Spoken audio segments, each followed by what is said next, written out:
Hey everybody, it's the Mad Master here. I'm doing another in this series, albums that changed my life.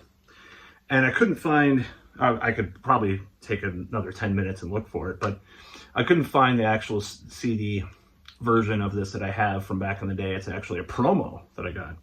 So I have this compilation that has the album on it. And that is Nocturnal Rites, this is Lost in Time, which is a compilation of the first two albums. But it's actually specifically Tales of Mystery and the Imagination, Nocturnal Rites.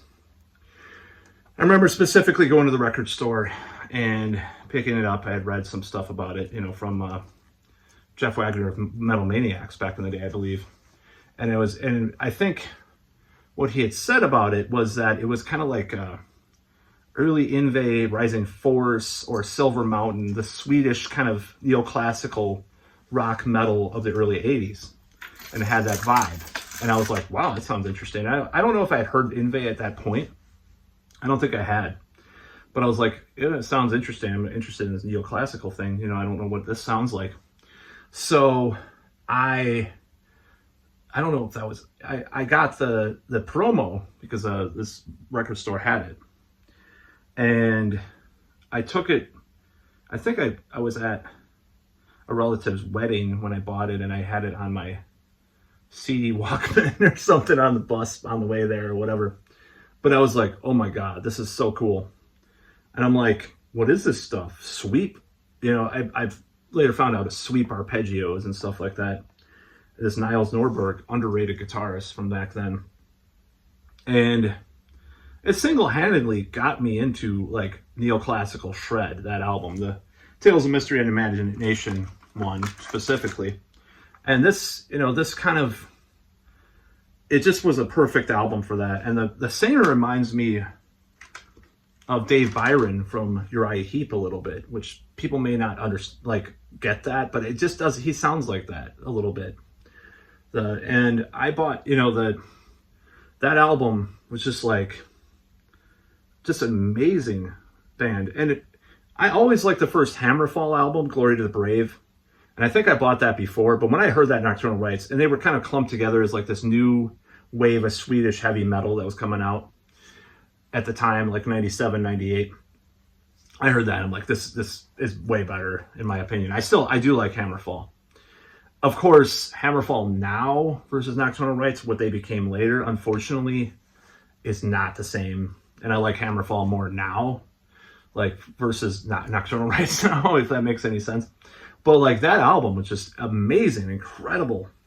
And it just had this songwriting that was just so sharp. And it does remind me of early Rising Force, Yngwie Malmsteen. Almost in between that and the band Universe, if you've heard of it, it's another Swedish band. Europe, early stuff, the first album. A sort of, proto power metal, Euro metal, neoclassical tinge to it. But they went over the edge of the neoclassical thing. Songs like Reign of Steel, Change the World, The Vision, and I have the Demon. Warrior's Return, that was the one I was thinking of. Warrior's Return is just amazing. Just this, oh man, it reminds me of Warlord a little bit, actually. There's a Warlord song like that. So when I heard that, I was just like, this is amazing. I would play guitar to it. I didn't know what he was doing with the sweeps, but I was like, I learned the Warrior's Return. I was like, oh man, that was really influential on me. I can't tell you, how many times I listened to that album. It's just like, this is just the most amazing power metal. Other than Blind Guardian at the time, I love Halloween, of course, too. But just at the time, that was my favorite album of power metal, other than Nightfall and Middle Earth, probably at the time. And maybe the first, or maybe, that came a couple years later, Unification, Somewhere Out in Space, Unification, Iron Savior, just those albums. But that Nocturnal Rites second album was just so amazing. It just had this production. The production's it is 80s, but it's 83. It's not all gated reverb, AOR production. It actually has this a little bit of grit from the 70s left over, even though it's from, was it from 97? Trying to remember what it was from. I'm going to look in it and make sure that I know when it was really released, or really, it was amazing. I love it. It was, that's the original cover right there. You can see right here, that little thing. They did some weird, like, cover later for it, but I believe it was 97, 96 or 97. Yeah, 97. So that album came out, and I had the promo copy. It was months after. It was, I know it was the winter. So it was like, you know, getting into winter, late fall, early winter. And I bought that. I was just like, this is just amazing. And the soundscapes, it's like, it creates a, when you listen to it, it's like, it gives you like these visions. I know that he was made fun of because he said vision, because it's the Swedish accent and stuff. But the vision, the visions that, you know, you see these landscapes, these medieval kind of fantasy kind of landscapes in your head, and you're like, and I just saw things. And in the winter, like there's this park. I used to take the bus. There was this park, and I felt like when I was listening to Warrior's Return, I was like in this fantasy realm and listening to that. And it inspired some of my music too, that band. I mean, just like, there was a solo that I did in one of my songs, Chalice of Fate. It was like these sweeps that I did. I was very inspired by that. And Arcturus, of all things, if it makes any sense. So like, I was very inspired by that album, by this album, that specifically. The one afterward, you know, that was good. I mean, the ones afterward were good. And even Afterlife was pretty good. We got a new singer. After that, it wasn't really the same band, though. I didn't feel like Afterlife was kind of a compromise, you know, to when they got the new singer. It was kind of a compromise to like more heavier metal, you know, Nevermore kind of stuff or whatever, like more heavier power metal. I did like that one. The ones after that, like, I did not like as much. It just wasn't the same band. They had this magical thing with those first, especially the second and third album. The second album, which is, you know, Tales of Mystery and Imagination, is definitely the best one to me. It just has a magic to it.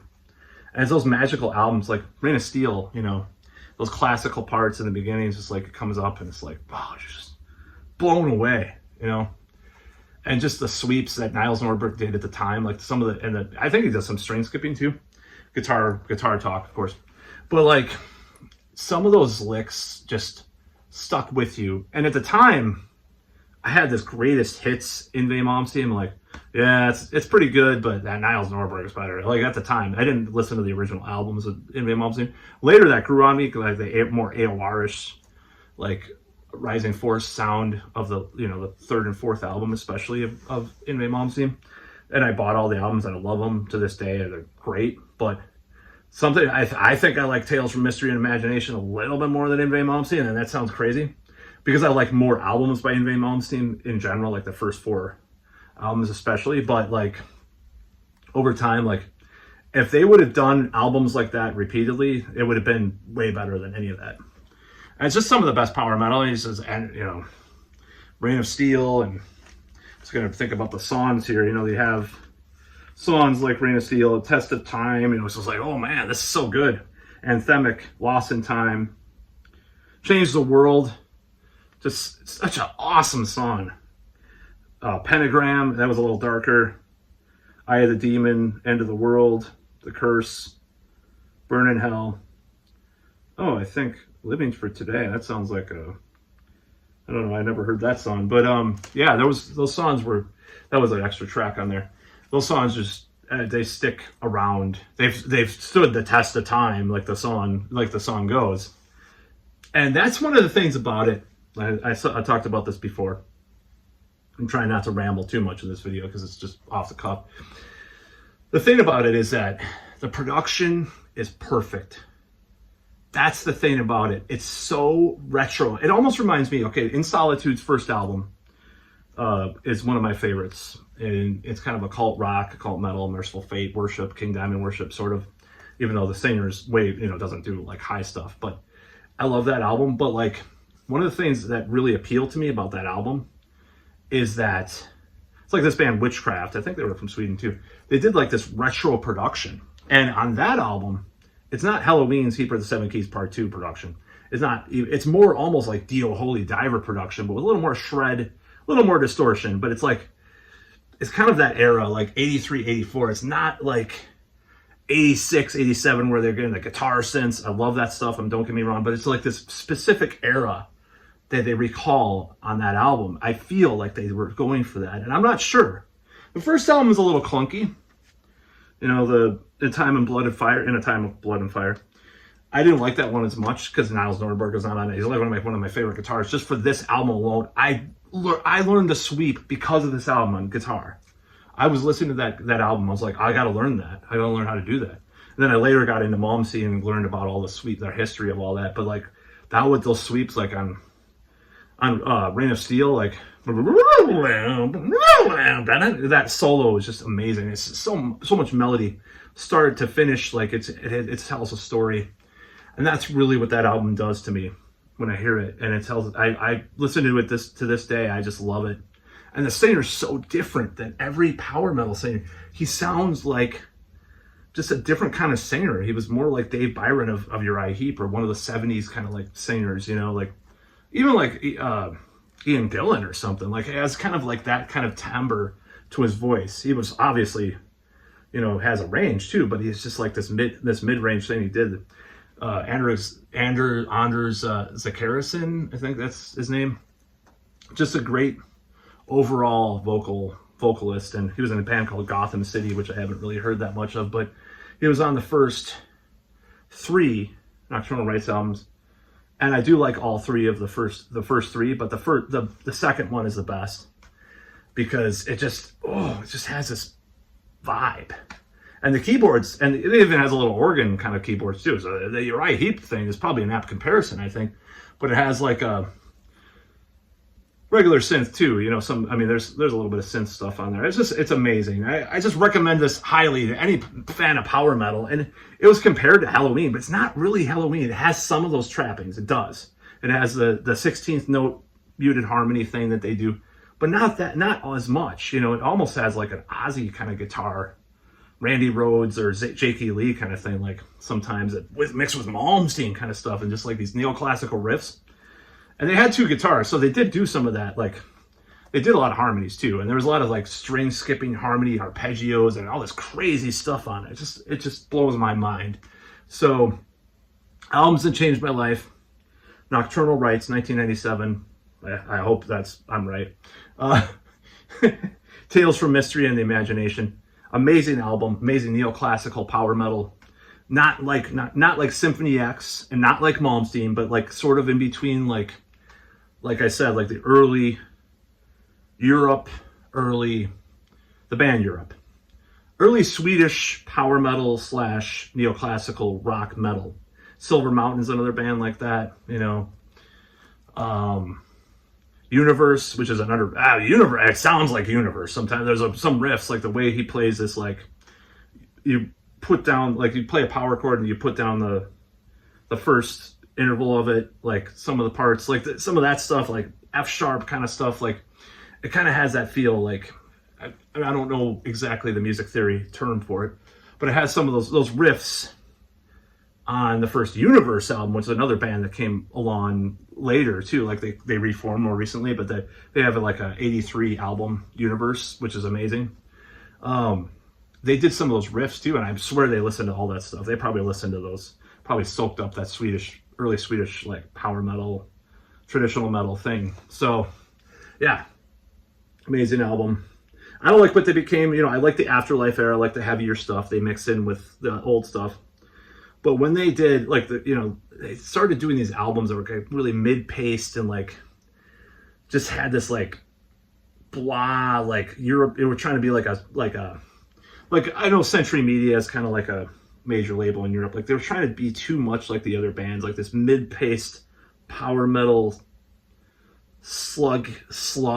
not sludge, but like slug, boring kind of like, oh, they have the keyboards, the gothic kind of vocals and stuff. Like, not gothic, I don't think they have like female vocals, but it was a band like that. Like you would have all these like compilations back in the day, and you had all these bands that kind of sounded the same. And they started to sound like that kind of blah power metal thing, overproduced.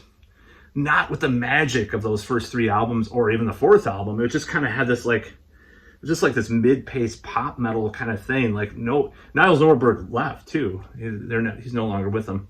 And speaking of that, Persuader is another great power metal band, which has a brother of one of the guys in Nocturnal Rites in there. He's great. That's a great band. Even I liked every album I've heard from them pretty much. And they're a kind of a heavier version of, I hate to say this, but Blind Guardian. Like, Persuader's an underrated band. They had some really good stuff. So the singer was in this band, Savage Circus, with Pete Silk, or however you pronounce it, from Iron Savior and also Halloween in the early days. He a little known member of Halloween. And he was also a producer on a lot of Blind Guardian stuff and backup vocalist and stuff, keyboardist, engineer. And he did this with Tome and the Omen Stouch.